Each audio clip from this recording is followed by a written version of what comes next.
Hey guys, NCS Fan 001 here, welcoming you to another one of those trophy list analysis videos you guys seem to enjoy. So today's game is a very big, very epic game that I am really been waiting for a very long time.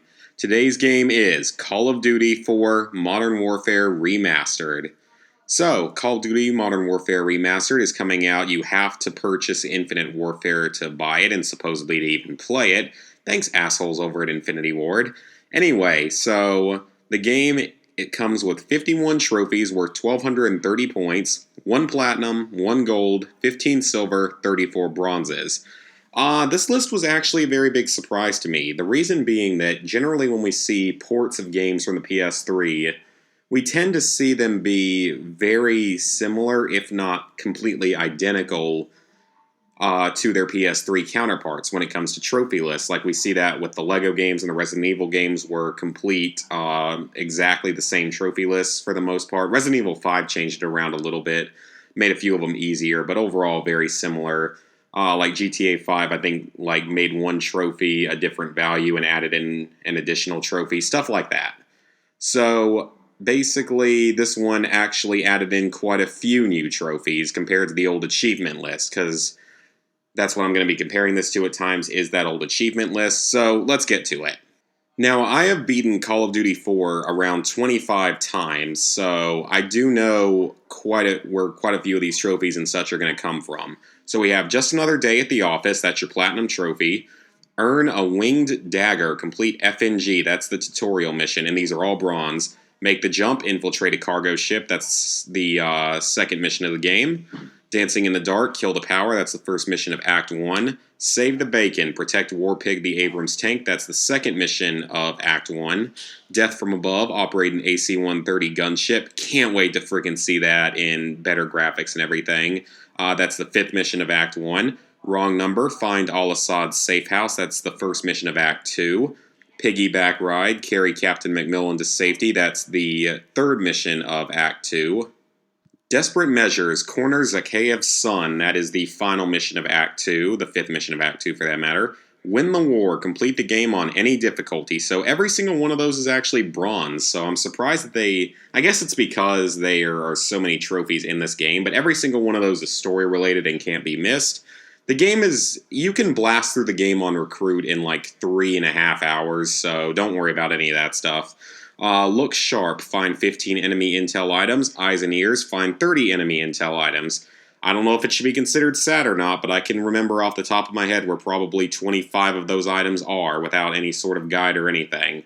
I still remember that really bad one in One Shot, One Kill that I will probably need to look at a guide again because I could never really remember that one as well. But nothing too difficult there. The intel in this game actually gives you cheats, but I don't know if the cheats are going to disable trophies. Not like they really make much of a difference anyway, except for the infinite ammo one. Down Boy Down, survive a dog attack. That's very easy. New squad record, complete the cargo ship mock-up in less than 19 seconds. That's not too hard at all. You could easily do it in like 18 or so. Rescue Roycewitz, save Private Roycewitz on the stairs. That's done in the third mission of the game in Act 1. That's the bog mission, for that matter. Your show sucks. Destroy all of the TVs showing Al-Assad's speech. That's in mission 2 of Act 1. Whatever it's called. I can't remember the name of it. Man of the People. Save the Farmer. That's done in Act 1, mission 4, which is a semi-stealth mission. Straight Flush. Kill 5 enemies with 1 shot in the AC-130 gunship. That's very easy. That's done in the 5th mission of the game.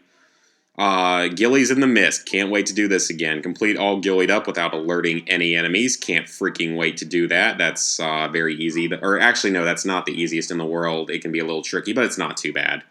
Mile High Club. Skydive to safety on veteran difficulty. That's our first silver. That is one of the hardest trophies in the game. It was always one of the hardest achievements because compared to the rest of the game, Mile High Club is pretty brutal compared to a lot of the game because partially because you're on such a heavy time limit for it. No Rest for the Weary. Stab an injured crawling enemy. That's very easy. That's a bronze. Our only gold trophy in the game, Deep and Hard. Complete the game on hardened or veteran difficulty, but you're going to have to complete every mission on veteran for all the other trophies. Call of Duty 4 is not the worst game in the world on veteran. It's sort of on par with other Infinity Ward games, so not quite to the level of like World at War or anything. but not quite the joke that is Advanced Warfare or Ghosts on Veterans, so just keep that in mind going forward. Okay, so we have now a bunch of silver trophies, and these are all your veteran difficulty trophies. The package, complete Crew Expendable on veteran difficulty, that's the first combat mission. The rescue, complete Blackout on veteran difficulty. The search, complete Charlie Don't Surf on veteran difficulty. The bog, complete The Bog and War Pig on veteran difficulty. The escape, complete Hunted and Death from Above on veteran difficulty. The first horseman, complete Shock and Awe on veteran difficulty. The second horseman, complete Safe House on veteran difficulty. The shot, complete All Gillied Up in One Shot, One Kill on veteran difficulty. The third horseman, complete Heat and Sins of the Father on veteran difficulty. The ultimatum, complete Ultimatum, All In, and No Fighting in the War Room on veteran difficulty. And the fourth horseman, complete Game Over on veteran difficulty. So you're going to have to beat the entire game on veteran. Like I said, it's not the hardest out there, but it's definitely not as easy as like Ghosts or Advanced Warfare. It's definitely more along the lines of Black Ops 1 and the other Modern Warfare games. So it's not quite the joke that some of the other Call of Duty games are on veteran. Now we have the last of the original game miscellaneous trophies. These were all achievements in the original game.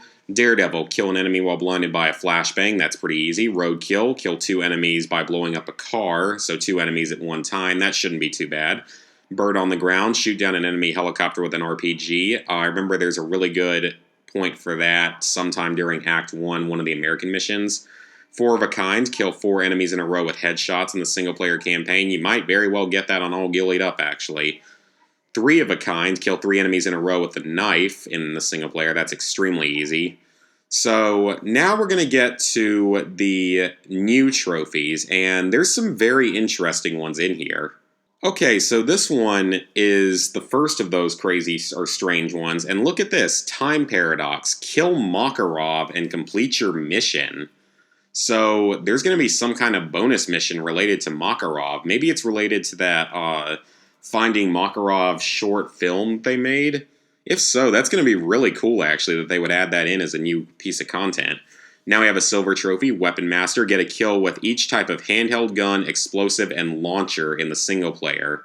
So I think I remember about every weapon, and that's probably also going to include like the fairly well hidden weapons. That's probably not too bad as long as you just look up a guide to make sure you know which weapons you've gotten and haven't gotten. Fly Swatter, destroy 8 enemy helicopters in Heat. Heat, I think, is one of the last missions of Act 1, if it's the one I'm thinking of. That one could actually be trouble. I'm not entirely sure how you would do that without, Actually, no, I'm thinking of the wrong mission. I'm thinking of, that's the next to last mission of Act 2, actually. Sorry, guys. That's actually not quite as bad. You can get like 5 of them in like 30 seconds in one section. Desert Storm. Find the Desert Eagle and Crew Expendable and kill 5 enemies with it. That's a little known secret a lot of people don't know about, that you can get the Desert Eagle on that mission. That's not too hard, though. Master Ninja. Complete any level using only the knife. That's a silver. I'm not entirely sure what mission you would do with that. Probably you could do that very easily on Crew Expendable, so that's not going to be too hard, actually. Dogs, I hate dogs. Kill 20 attack dogs with a knife. That's pretty easy. The Man in the High Tower. Find and use the hidden cache in Heat. That's, again, in the top of the bell tower, I believe. Again, if that's the mission I'm thinking of, I think that's in the top of the bell tower, especially given that's what the picture shows. Feel the Heat. Oh my god, they so could have said Feel the Burn right there. That would have been like the best parody pun like they could have done on this list. Feel the Heat. Kill all 4 tanks on the overpass with the Javelin missile in the bog. That one, you're going to get like at least 2 of them no matter what, so that shouldn't be terrible. And now we have the last set of trophies, and a few of these are not going to be easy. Retro Shooter. Complete any level without reloading your weapon, excluding the coup and aftermath. So unless that counts for like the AC-130 mission, which I doubt that'll work because I think the gun has to reload after every few shots, I don't know what mission you're going to do that in, because I've never done anything like that. I would assume actually probably the best mission for that might be the Sins of the Father mission might be a good one for that. Best of the best. This one's going to suck. This is a silver. Beat Infinity Ward's best time on the ship training course in FNG. The only way you're going to be able to do that probably is if you use cheats. I mean, if you use the slowdown cheat, you'll be able to do it no problem, but I bet that the cheats disable trophies, so that one alone could be very problematic. I don't think I've ever gotten that fast without using cheats. Man versus machine. Alert the enemy helicopter and all gillied up and take it down. There's Stinger missiles in the church, so you don't have to worry much about that. That's pretty easy, especially on recruit. Reinforcement denied. Kill at least 3 repelling enemies in a single rope. I'm sure there's a good place to do it. I'm just not thinking of one off the top of my head. Explosion Man. Kill 20 enemies with explosives in a single level. There's probably at least a few easy levels to do that in. I wouldn't be too worried about that. So overall, guys, this is a very interesting trophy list. It's much more complex than the original achievement list for the game, with all of these random miscellaneous trophies. Like, if it was just the base game, it would not be that bad, aside from beating a few of the missions on Veteran. There's nothing really that bad about the game. And even the missions on Veteran, again, are not the worst in Call of Duty history. They just aren't quite as easy as some of the other games. But man, some of these new miscellaneous trophies are going to be problematic. Finish a level without reloading, the ship training course. Some of this other stuff is not going to be that easy. So I would put this game at an initial 6 to 7 out of 10. I would actually put it at around a 7 out of 10 to be more precise. And probably the typical 20 to 30 hours of your typical Call of Duty Platinum, but about a 7 out of 10. So the hardest Infinity Ward game since MW2 or MW3. So, hope you guys enjoyed the video. See you for the next one.